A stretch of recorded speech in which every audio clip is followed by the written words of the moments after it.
New at 5, changes from the Trump administration's big, beautiful bill are expected to impact new student loan borrowers this year. As students and families navigate the financial aid process, they'll have to deal with different options starting July 1st.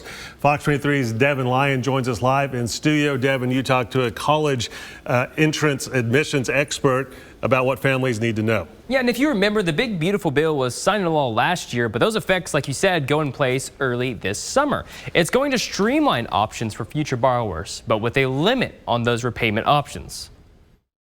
The overall message is, the federal government is reducing how much money they are giving out for student loans, but that does not mean hope is lost to pay for college. Effects from the big, beautiful bill will begin July 1st. That's right before students and families will look into financial aid options for the upcoming semesters. Dr. Sean Patel with Prep Expert, a national college prep and admissions company, says the changes for loan borrowers will be much more limited, but also more streamlined. That means you're going to have, instead of 12 different options to repay your student loans, it's come down to about 3 or 4 different options.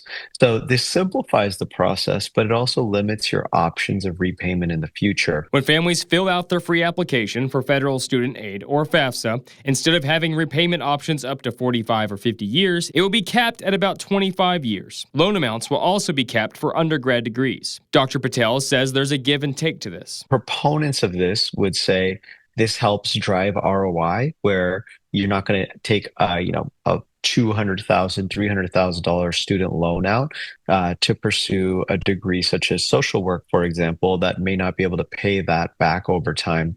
But detractors will say it limits our options in terms of what you can study. So there are definitely pros and cons to it. Overall, this means less money from student debt moving through the federal government, and it opens a door for privatized student loans, which can be less flexible with larger interest rates. But it's not all bad news. Right now, student loan debt is an all-time high, close to $2 trillion. And it's a real national crisis. So reducing student loans overall, in terms of funding college educations, the other really positive impact that could happen out of this is colleges were going to have to lower their tuition costs, right, for certain degree programs, because students just can't get the funding for it through the federal government.